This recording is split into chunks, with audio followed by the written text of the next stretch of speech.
চাঁদ আমাদের মামা হয়, চাঁদের মামাকে সবাই জানে একটা কথা যে জগতের আমরা সবাই বলি যে চাঁদ সবার মামা, চাঁদ মামা। ছেলেকে যখন ঘুম পাড়ে সবাই বলি যে আয় আয় চাঁদ মামা টুক দিয়ে যা। তাহলে এই জগতের মামা যদি চাঁদ হয়, শাস্ত্রে যারা মহাজন তারা বলছি যে চাঁদের মামাকে। তাহলে এই চাঁদের মামার তত্ত্বটা আমরা যদি একটু জানতে পারি দেখবেন তাহলে হয়তো আমাদের অনেকটা জানা অজানা কথাগুলো দূর হয়ে যাবে। যেদিন দুর্যোধন পঞ্চ পাণ্ডবকে মারবার জন্য যতুগৃহ নির্মাণ করেছিল, কার আদর্শে? না পুরোচন মন্ত্রীর কথা মতো দুর্যোধন পঞ্চ পাণ্ডবকে মারার জন্য যতুগৃহ নির্মাণ করল।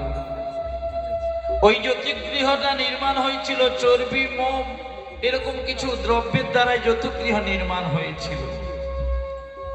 যখন যতুগৃহ নির্মাণ হলো, ওই আকাশের চাঁদ মনে মনে ভেবেছিল, হায় রে, আজকের পঞ্চ পাণ্ডব ওই যতুগৃহে যদি প্রবেশ করে তাহলে পঞ্চ পাণ্ডব জ্বলে পুড়ে মরবে,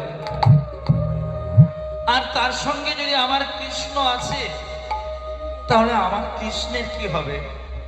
আমি এমন অভাগা, আমি এমন অপয়া যে ওই যতুগৃহের মধ্যে আমি আলো দান করতে পারবো না, আমি গৌরহরির সঙ্গ পাবো না।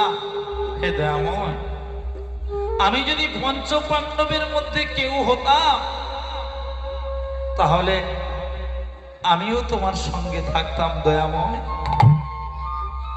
আমি আজকের আকাশের চাঁদ হয়ে আছি, কিন্তু আমার যে কি দুর্ভাগ্য, আমি তোমার সঙ্গ পেলাম না দয়াময়। দেখুন চাঁদের মনোভাবটা। চাঁদ বলছে যে দয়াময়, যতুগৃহে পঞ্চপাণ্ডবের সঙ্গে তুমি আছো, কিন্তু আমি এমন অভাগা যে আমি তোমার সঙ্গ পেলাম না। আমি যদি পঞ্চপাণ্ডবদের একজন হতাম তাহলে আমি তোমার সঙ্গ পেতাম, আমি তোমার চরণধুলি পেতাম, আমি তোমার কৃপা পেতাম, আমি তোমার দয়া পেতাম দয়াময়। ভক্তাধীন ভগবান তো ভগবানের মনোবাসনা পূরণ করে, ভক্তের মনোবাসনা পূরণ করে। তার জন্য তো জগতের বুকে নাম রইল ভগবান। তাই আজকে এর ভগবান চাঁদের ওই মনের ভাবনার কথা বুঝতে পেরে ভগবান মনে আনন্দিত হয়ে বলছে, চাঁদ তুমি যে চিন্তা করছো, তুমি যেভাবে ডাকছো, তোমার মনোবাসনা আমিও পূরণ করব।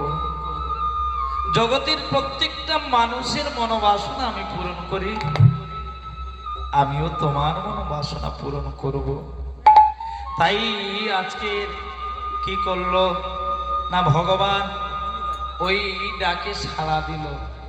চাঁদের মনোবাসনা পূরণের জন্য ভগবান বলল, চাঁদ তুমি এর পরে আসবে আমার ভগিনী সুভদ্রার গর্ভে, তুমি হবে অভিমন্যু। সেই চাঁদের মনোবাসনা পূরণ করেছিল, চাঁদ এসেছিল, দ্বিতীয়বার গর্ভে জন্ম নিয়েছিল অভিমন্যু, সুভদ্রার গর্ভে অর্জুনের পুত্র অভিমন্যু হয়ে। তাহলে অভিমন্যু যদি হয় তাহলে কৃষ্ণের ভাগিনা হচ্ছে অভিমন্যু।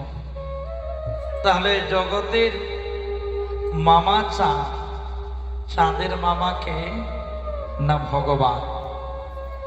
গীতাতেই বলছে যে একলে ঈশ্বর কৃষ্ণ আর সব ভৃত্য, যারে জইছে নাচাইছে জীব তৈছে করে নিত্য। নিতাই গৌর হরি বল।